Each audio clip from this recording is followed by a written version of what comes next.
Halo, selamat pagi semuanya. Jumpa saya lagi sama saya, bukan siapa-siapa. Sekarang saya berada di Kintamani ya.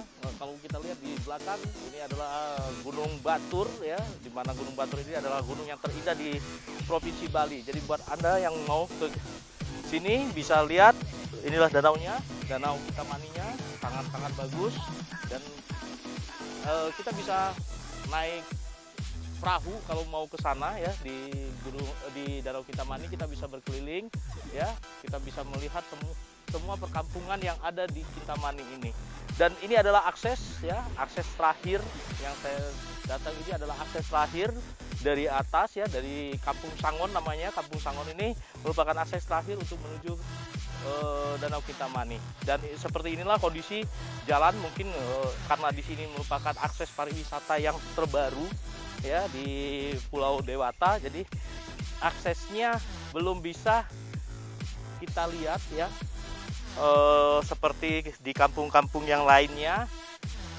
Jadi ini biasanya kita lihat di sini aksesnya masih sejalan-jalan yang biasa saja ya. Tetapi kalau Anda ingin mencari sebuah keindahan, nah di sini banyak perkebunan. Seperti ini adalah kebun dari kalau saya lihat ini adalah perkebunan untuk kol ya, kolnya. Kemudian di sini juga ada perkebunan ini adalah perkebunan cabai ya. Oke, wah. Tapi saya tekankan bahwa ini jalan sepertinya memang belum tersentuh, jadi masih alami. Jadi kalau yang seleranya masih selera yang milenial, saya pikir ini merupakan sebuah tantangan ya buat kita agar kita bisa menyatu dengan alam. Dan seperti yang Anda ketahui ya, di tempat ini listrik pun masih tergantung seperti ini. Jadi belum ada listrik yang benar-benar permanen seperti kita melihat di kota-kota. Dan awalnya kampung ini merupakan sebuah kampung yang terimbas oleh gempa bumi ya, di mana bisa dilihat batu-batu cadas yang sangat besar. Dan ya,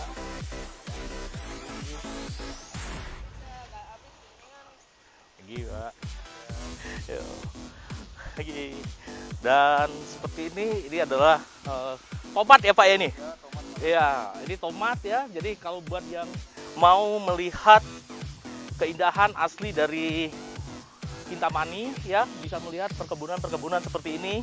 Di sebelah kiri dan sebelah kanan Anda dimanjakan dengan berbagai jenis macam hasil perkebunan. Ini adalah tomatnya ya. Dan di sini ya, Anda bisa melihat perkebunan bawang yang sudah merekah ya, sudah kemungkinan ini sekitar setengah bulan atau 1 bulan lagi ini akan memasuki masa panen. Dan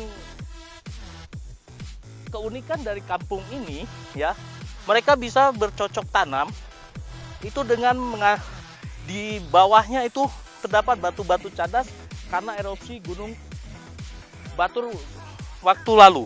Jadi ini bisa dilihat ya.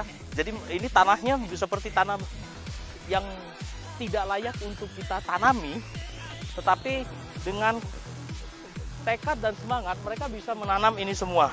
Dan hasilnya ya seperti ini yang ada di sini, itu tanahnya bisa berubah menjadi ini. Mereka bisa tanam, mereka bisa bercocok tanam di sini dan bisa menghasilkan income buat mereka. Jadi mohon maaf kalau yang mencari jalan yang bagus-bagus di sini kemungkinan kecil itu sangat susah.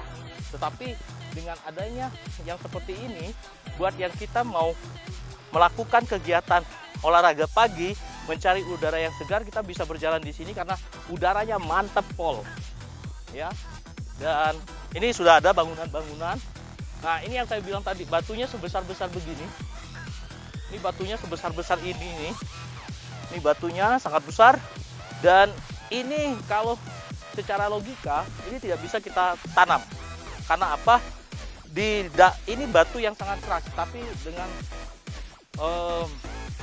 sisi keunikan dari masyarakat sini, mereka dengan tekad kerja yang besar, batu ini bisa menjadi sebuah lahan pertanian yang bisa menghasilkan buat income dan bisa menyekolahkan anak-anak mereka hingga ke level yang paling tinggi.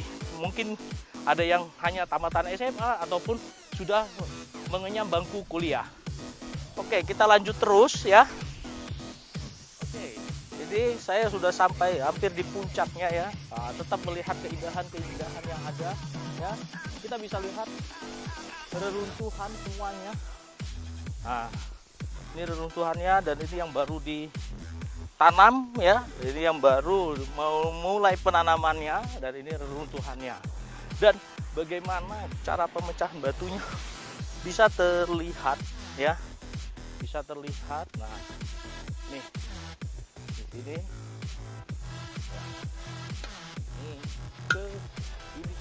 Dan ini jalan utama untuk menuju akses ke daerah sini ya, daerah Kintamani ini bisa dilihat semuanya, mungkin karena belum banyak tersentuh oleh pemerintah daerah.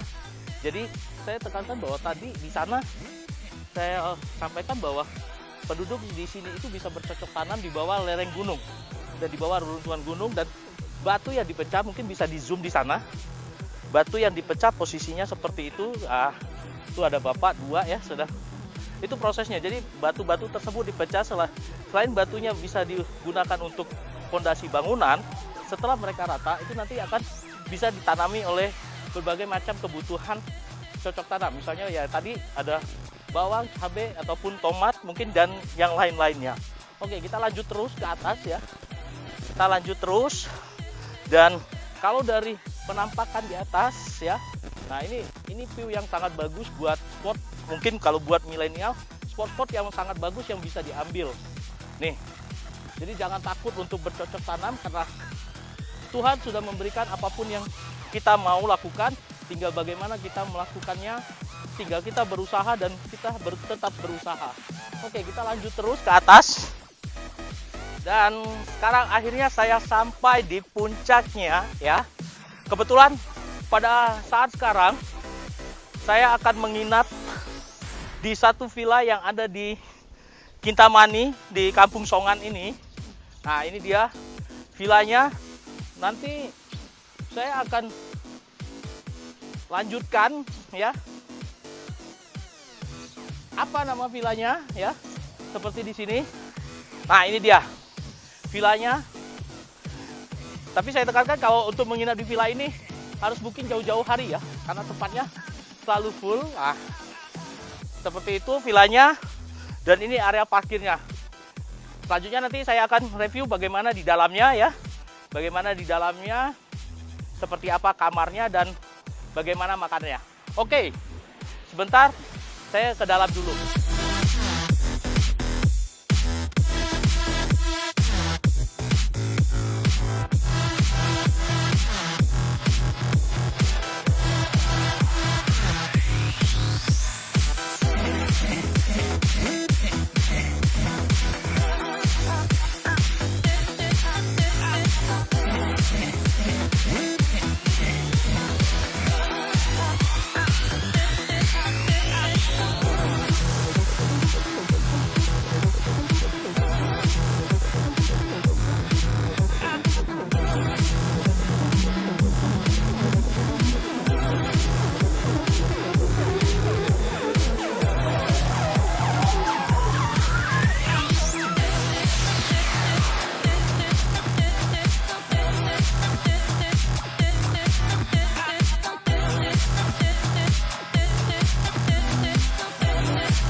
makan siang. Ini menu khas Kintamani yaitu mujahir nyat-nyat sama plencing kangkung. Plencing kangkung tuh kalau di Jawa kayak oseng kangkung gitu ya. Tapi beda ciri khasnya, pasti bumbunya beda. Wow, ini lihat full rich of bumbu. Enak banget say. Dijamin nagih say. Cocok meong. Tuh kan. Tuh enak banget serius. Selamat makan.